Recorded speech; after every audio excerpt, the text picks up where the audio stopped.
I want to acknowledge that I live, work, and play on the traditional and unceded territory of Coast Salish peoples. Weaving, moving, and soulful soundtracks rooted within original and authentic jazz rhythms and soul. John Korbel is in our jazz spotlight today. John, know you're a busy guy. Thanks for taking the time. I'm thrilled to be with you, Ken. It's great to see you. Thanks, man. John, first question up, dude. What made you want to be a singer-musician? Wow. Well, that goes back all the way to childhood, I think. All right, let's start there. I grew up in a big family. We were all kind of clamoring for our share of the attention, and I kind of learned early on that I had some vocal chops, and I could sing a bit stronger than my peers. Yeah. So I think I had the seed of it back then, and as I went through school, I got more and more in touch with it, and was able to start putting it to use. Yeah, I was just saying, are you one of those kids that stood on the kitchen table with a spoon in your hand like a microphone and doing that kind of thing? Not quite. There is 8mm film of me tap dancing on the kitchen floor, I think, somewhere. Capper first. But we're going to keep that under wraps. We won't tell anybody. I think my fly may have been open too at the time. It was song title. Not something I want to have go. Exactly. Viral. Exactly. And you play a variety of instruments, John. What do you prefer?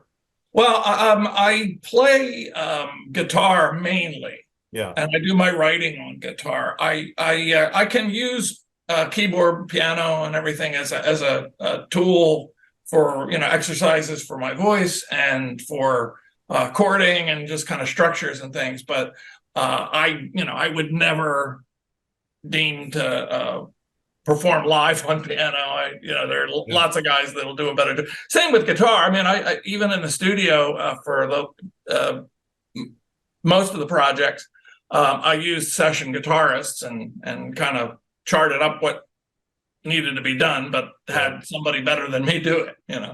Yeah. Good stuff. So your debut album, Earthlight, released back in 2017. You mixed Latino and bossa nova influences, and it was produced by Art Ward of Century Music Group in Nashville. What was that experience like for you, John? That was really fantastic. I had known Art for quite a few years. We had done other recording in Nashville prior to that, the sessions that led up to Earthlight. But I'd written a number of bossa nova and sort of Latin flavored songs, and I thought that they kind of coalesced as an individual project. And I got with Art, and I said, here's what I want to do. I think that we can shape this into a concise thing, and it's an EP, so there are 5 tracks on it. The session was really amazing because we had some great Nashville session guys. I want to give a shout out to Marcus Finney, who was my drummer on that session. If you're tracking some of the current goings on in jazz, Marcus is touring quite a bit with Kurt Elling and Super Blue. And I don't know whether you've listened to any of that stuff, but it's phenomenal. Kurt often has a horn band called Hunter Tones on the stuff with him, and it's just I saw them in Philadelphia, just blew my head off. I thought that was just fantastic. But anyway, Marcus Finney was on the session. Chris West, a saxophone player, has been on a number of my projects. He worked on the Mr. Mystery album, and he's on a couple of the tracks in the new record, Falling Feels Like Flying. So kind of got acquainted with those guys in Nashville, have been able to utilize them since, or at least Chris I have.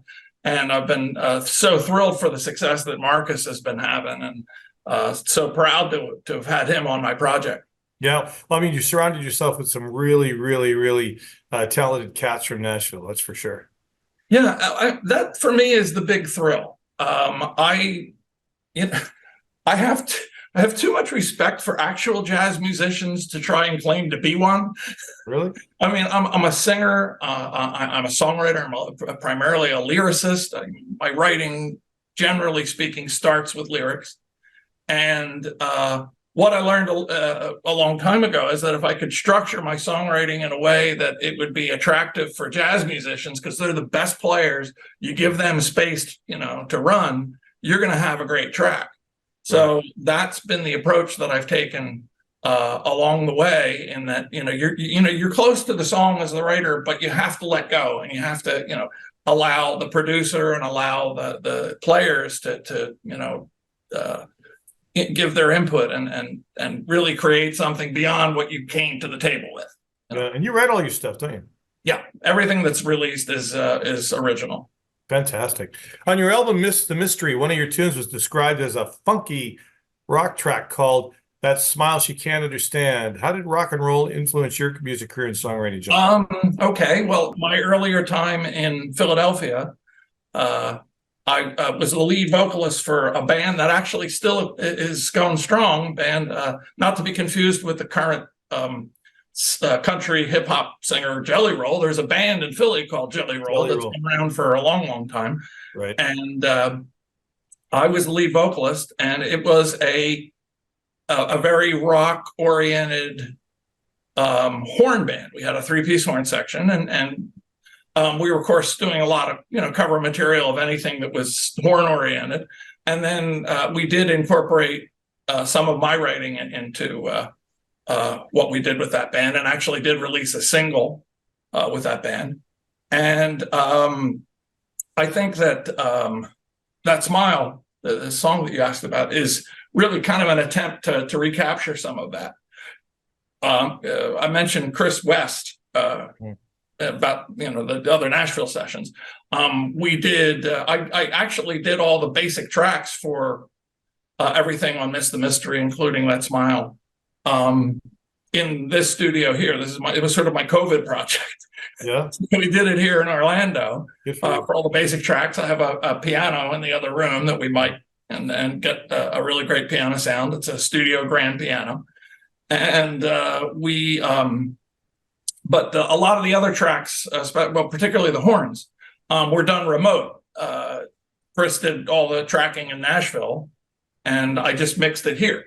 Cool. So the new technology allows you to do stuff like that pretty effectively. And so again, That Smile She Can't Understand is really, in many ways, kind of a throwback and a homage to Jelly Roll and that whole experience that I had, which was just the best. It was a great band, and I'm so proud to have been part of it. And I'm so proud that they're still going strong as a club band and a function band in Philadelphia. Yeah. And who were the bands you listened to growing up? Your influences?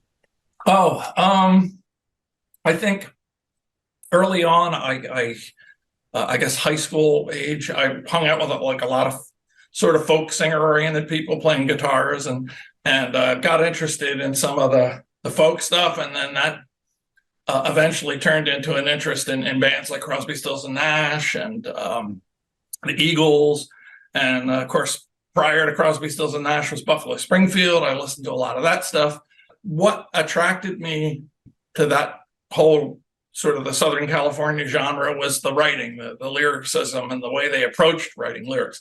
I want to also mention both James and Livingston Taylor were big influences for me.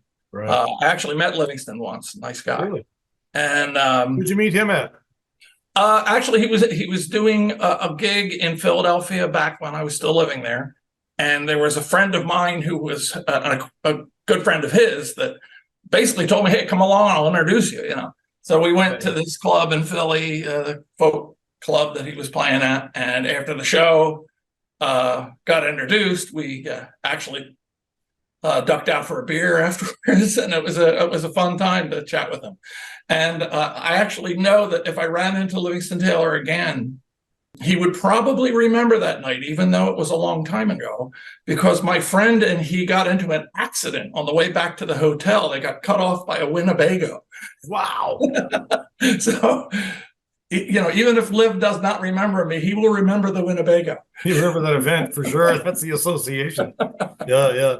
Bourbon Street Taps, #1 on iTunes UK Jazz Chart, accompanied by an award-winning video of title track. You must be proud of that. I am again a Nashville production with Art Ward, my producer there, and that's a basic jazz trio arrangement, very stripped down. Mhm. And one of the things that I'm most proud of about that track is that we had Mike Rojas on piano, and you can Google this, but Mike has now at that time and since even been probably the first call piano player in Nashville for all sessions. Right. He has a sterling reputation as a session guy, and he's an amazing player. And it was interesting to have a guy like that that's usually doing these country sessions all the time, to get him into Sound Emporium in Nashville with a beautiful grand piano and have him just stretch out on some jazz was, I think, a pleasure for him. And certainly what we got as a result was pretty terrific. So, No kidding. so yeah, that's something I'm super proud of. Absolutely. Yeah. And of course, the video too. We shot that in New Orleans and had some terrific luck with that because we shot it during COVID.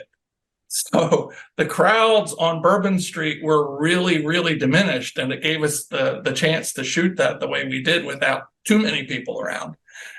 And we also had some terrific dancers. If you've seen the video, the dancers were really great. And the whole idea was that both myself, I'm in a suit with shades and stuff, and everybody else is like modern day dress, tank tops, and partying on Bourbon Street.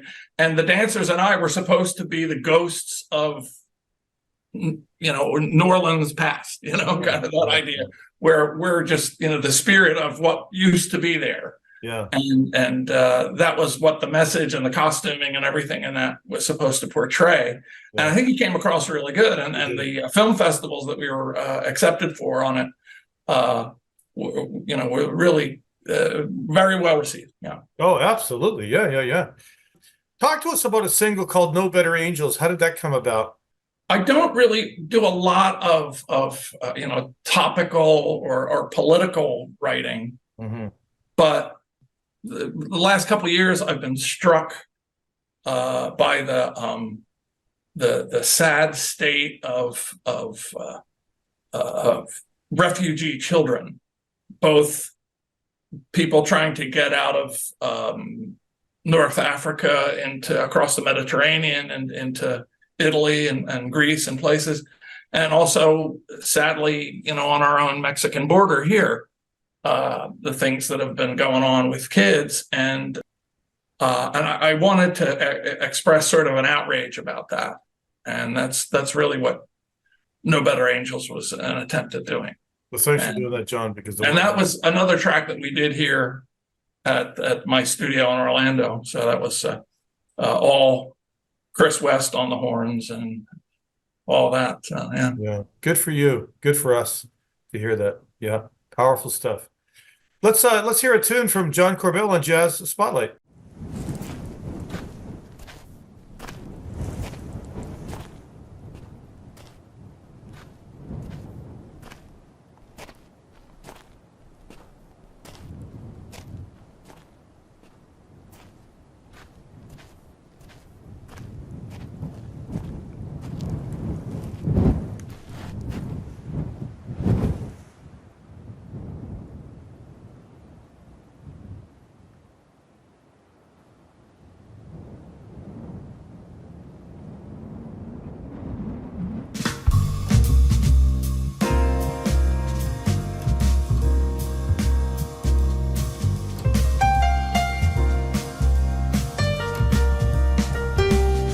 I saw little boys dancing, wearing daddy's shoes, in rhythms you won't find on any maps. That old slate sidewalk has been slowly chipped away, but the sparks still fly from those Bourbon Street Taps. Well, I heard the blues blow from a funeral parade, all parasols and feathers in their caps. That cobbled side street is a highway paved in gold when the band kicks into Bourbon Street Taps.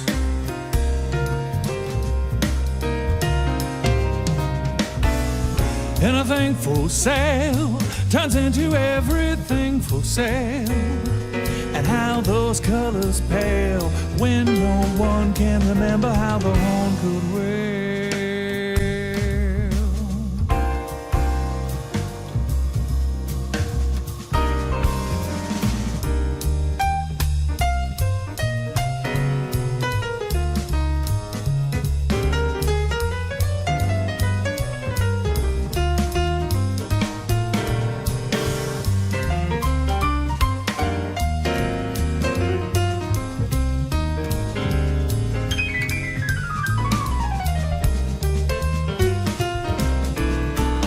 Anything for sale turns into everything for sale. And how those colors pale when no one can remember how the horn could wail.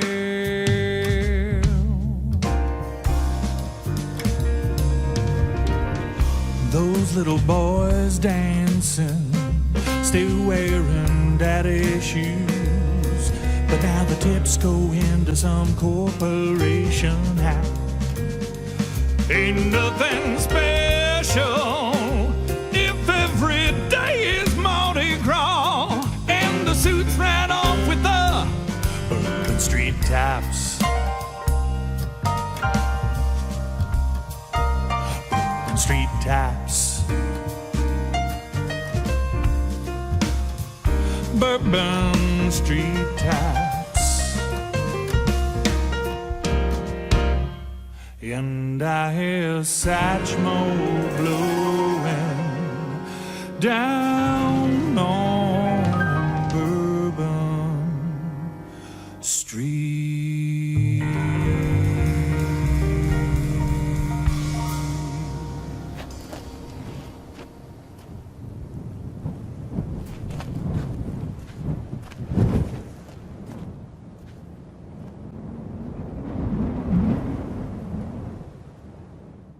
John Korbel is in our Jazz Spotlight today. John, let's talk about the new album released the 19th of January. Falling Feels Like Flying. I like that. I like that. Mm-hmm. It's just been released. The one song I told you about earlier is I really felt the groove of being in New York with someone, you know, you love, just off Central Park West, you know. Yeah. And that's the song New York All to Ourselves. Yeah. Yeah, that's fantastic. So thanks. The idea behind that, and actually the anecdotes that are kind of relayed in the song are all true. Lots of different weekend getaways to New York that I've had, and then tried to put little tidbits of great experiences that I had. And I think, what I was really trying to do was capture, New York is so romanticized. Because of the way it's portrayed in all kinds of films. All the movies, yes. There were 75 years of great films and great classic songs that, Autumn in New York and I'll Take Manhattan and all these great songs that I, kind of as a songwriter, I kind of had a checklist of different things that, I wanted to accomplish. And one of them was to write a New York standard, and something that people would gravitate to because it's such a romanticized idea.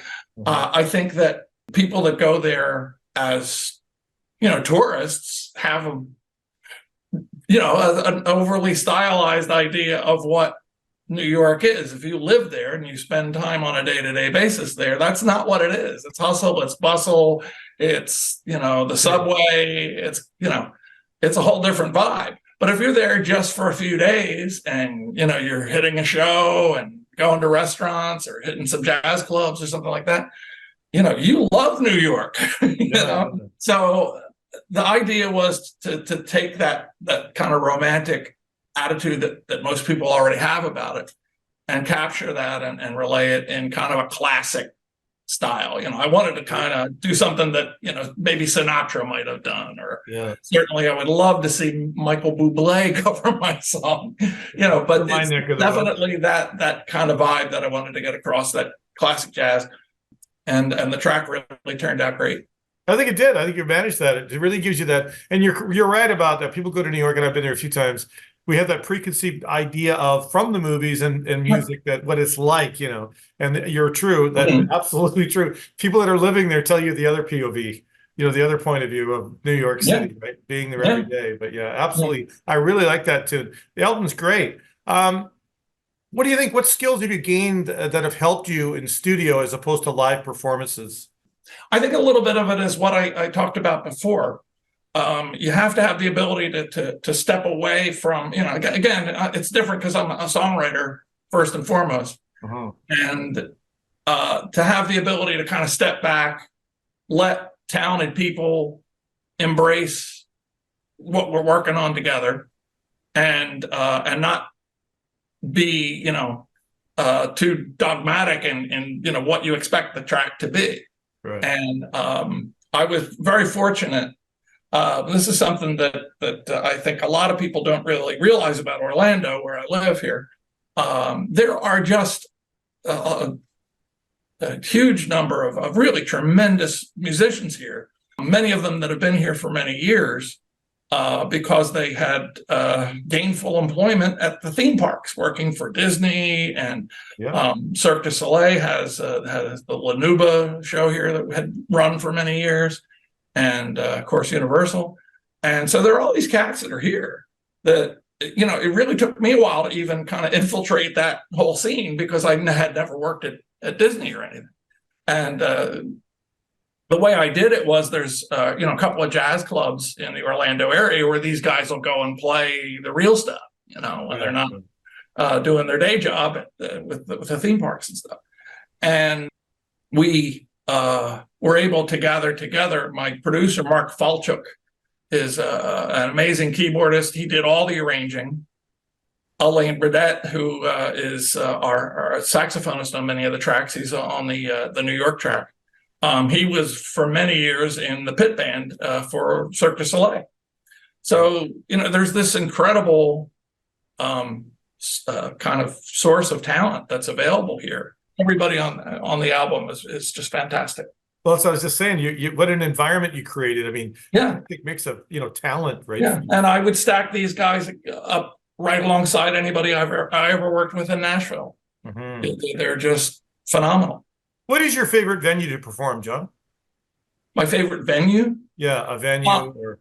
Well, I'm used to the more intimate settings of a jazz club. I haven't, transcended anything much beyond that in terms of size. I've done a few big gigs over the years, but mostly to be able to be on a stage and, look at somebody sitting at a table and look right into their eyes while you're singing. That's a special thing. And everything starts with the writing, and you're a songwriter first.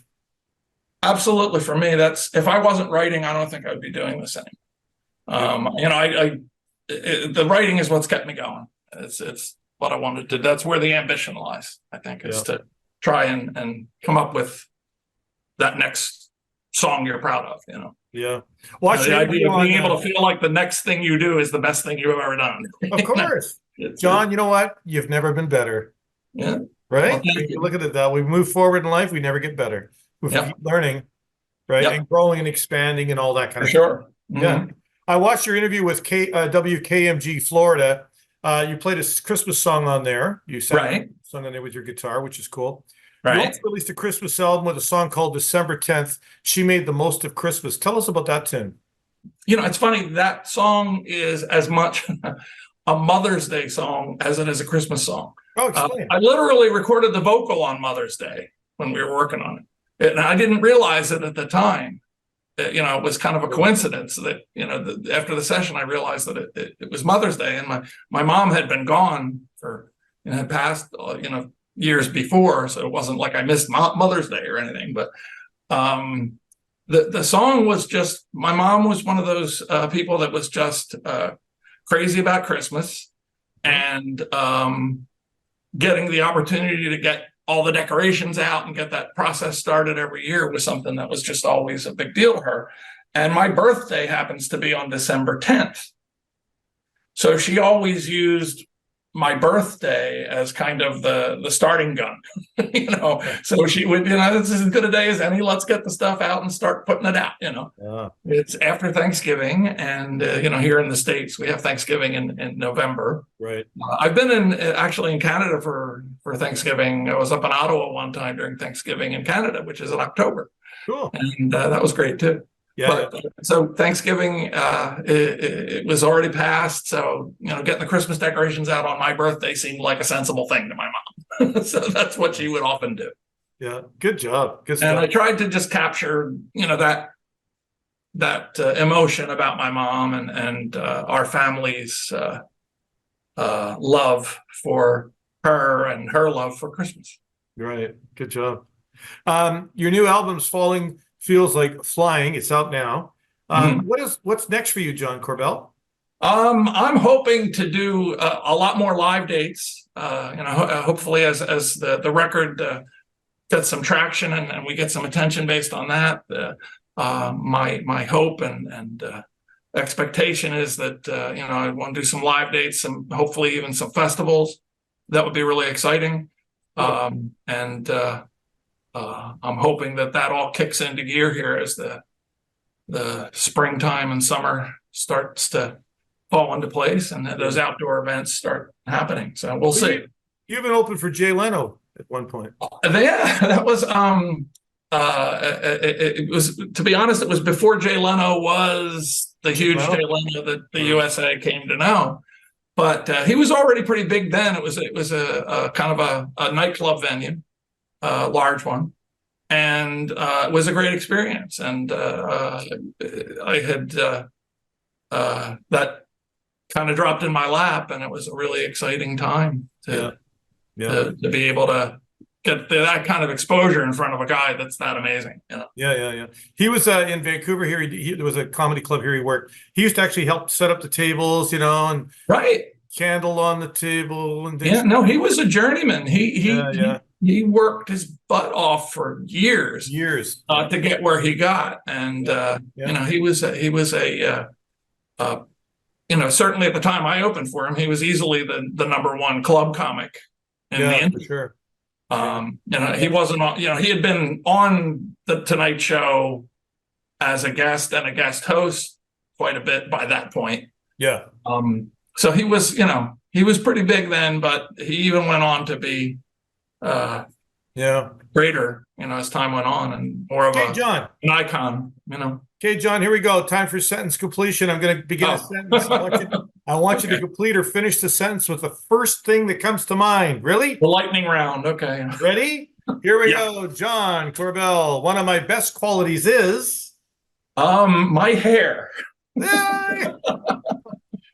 Would you believe this man has this hair? No, yeah. The kind of situation where I show my true colors is partying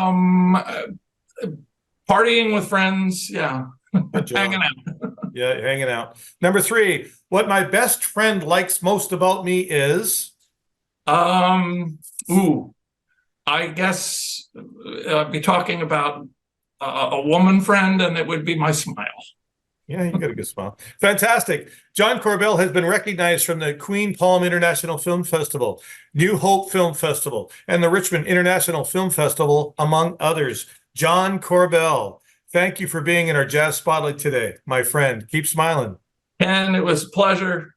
And thanks to everybody at Easy. Thank you.